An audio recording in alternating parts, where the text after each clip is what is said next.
What if I told you that the thing we fear most, death, isn't actually an end? The Buddha once said, "All conditioned things are impermanent." Yet we live in a world that avoids death, hides it behind hospital curtains, and rarely speaks of it aloud. Why is that? Maybe it's because we see death as something final, a loss, a void, something dark and unknown. And the unknown always makes us uneasy. But Buddhist wisdom offers a radically different perspective. In Buddhism, death is not the end of the story. It's simply a transition, like the changing of seasons. Just as spring gently yields to summer and summer fades into fall, life, too, follows a natural rhythm of beginning, changing, and passing. This episode isn't about fearing the end. It's about learning how to embrace life more fully by understanding the truth of death.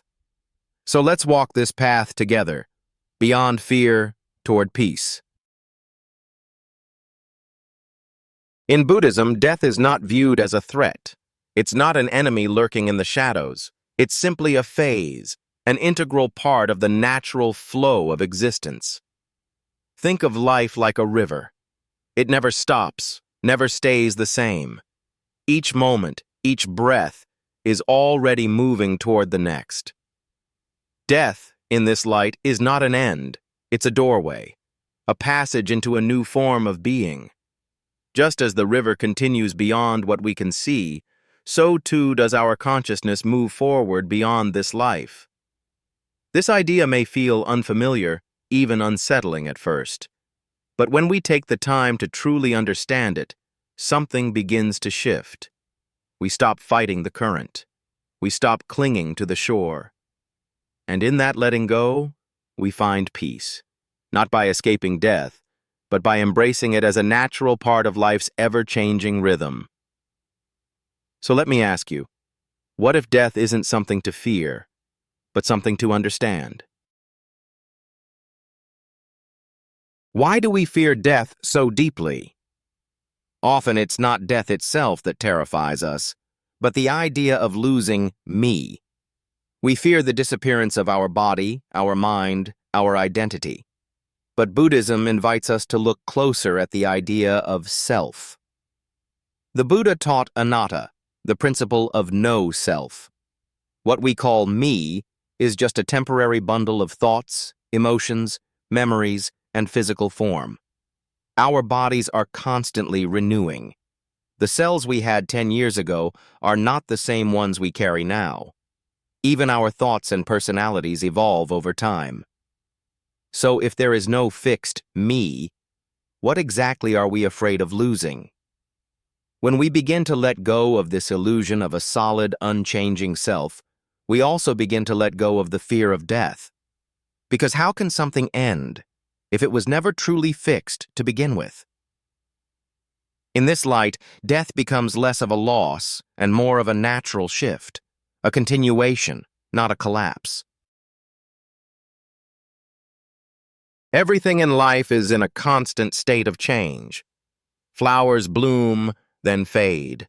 Rivers flow, never holding their shape. Seasons shift from spring to winter. Nothing stays the same. This is the truth of anicca, impermanence. Yet, we suffer because we resist this truth. We cling to youth, dreading old age. We hold on tightly to loved ones, fearing the pain of loss. But no matter how tightly we grasp, life continues to move forward. The Buddha taught that suffering arises not from change itself, but from our refusal to accept it. We suffer when we try to make the impermanent permanent. But here's the shift. When we learn to accept impermanence, we discover peace. We begin to appreciate each moment, knowing it won't last forever. Even death then becomes less of an enemy and more of a reminder to live fully, to love without holding, to let go gracefully when the time comes. In Buddhism, death is not the end. It's a transition shaped by karma. Just as a farmer reaps what they've sown, our thoughts, words, and actions plant seeds that carry into the next life. The Buddha compared death to changing robes. When our clothes are old and worn, we don't grieve letting them go. We simply put on new ones. Similarly, when our physical body can no longer support life, our consciousness moves on, influenced by the karma we've created. If we live with kindness, wisdom, and mindfulness, we build good karma. This leads to a peaceful transition and a more favorable rebirth. Instead of fearing the unknown, we can focus on how we live now. Each moment is an opportunity to shape what comes next, not through fear, but through intention. So the real question isn't, what happens when I die? It's, what kind of life am I living now? And what am I preparing my heart to become? Much of our fear of death doesn't come from death itself, but from our attachments. We fear losing the people we love, the possessions we've gathered, the identities we've built. But the Buddha taught that attachment is the root of suffering. Everything we cling to, every relationship, every achievement, every role, will eventually change or fade. The more tightly we hold on, the more pain we create. But letting go doesn't mean we stop loving. It means we learn to love without fear, to cherish without clinging, to live without trying to freeze time. When we realize that nothing truly belongs to us, not even our own body, we stop fighting the natural flow of life. And when death comes, we can meet it with open arms, knowing we have lived fully and held nothing too tightly. Freedom comes not from controlling life, but from surrendering to its rhythm. One of the most powerful tools Buddhism offers us is mindfulness, the practice of being fully present, without attachment or aversion. When we meditate, we train the mind to observe thoughts without reacting, to witness emotions without getting swept away. This includes our fear of death. Many Buddhist monks regularly contemplate death, not as a morbid exercise, but as a path to freedom. Instead of avoiding it, they reflect on it daily. By doing so, death becomes familiar, not frightening, a natural part of existence rather than an interruption. Through mindfulness, we begin to see death not as a monster in the dark, but as a quiet teacher. It teaches us to live now, to stop postponing love, truth, and peace. It reminds us that every breath is precious, and every moment is a chance to awaken. Death, when understood deeply, becomes one of life's greatest teachers. It reminds us that our time here is limited, and that's not a reason for despair, but a call to live with purpose. Knowing we won't be here forever pushes us to let go of petty worries, to speak kindly, to forgive faster, to love more deeply. When we recognize the impermanence of all things, we stop wasting time chasing what doesn't matter. We start to ask, what truly matters to me?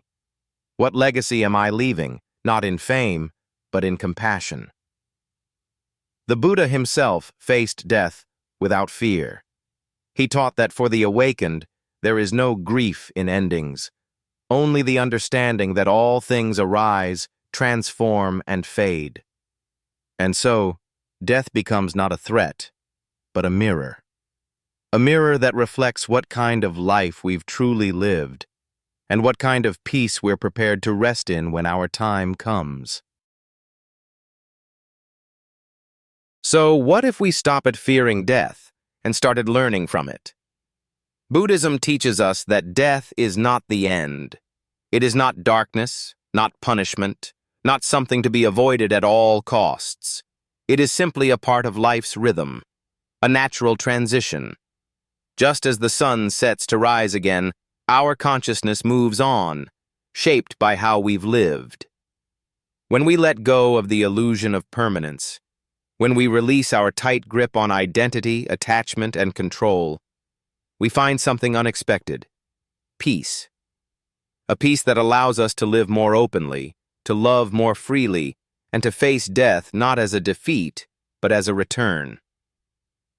So maybe the real wisdom is not in escaping death, but in using it as a compass, a reminder to live this moment fully, mindfully, and with compassion, because in the end, it's not about how long we live, but how deeply we live. If this message touched your heart, we invite you to pause for a moment, breathe, and reflect.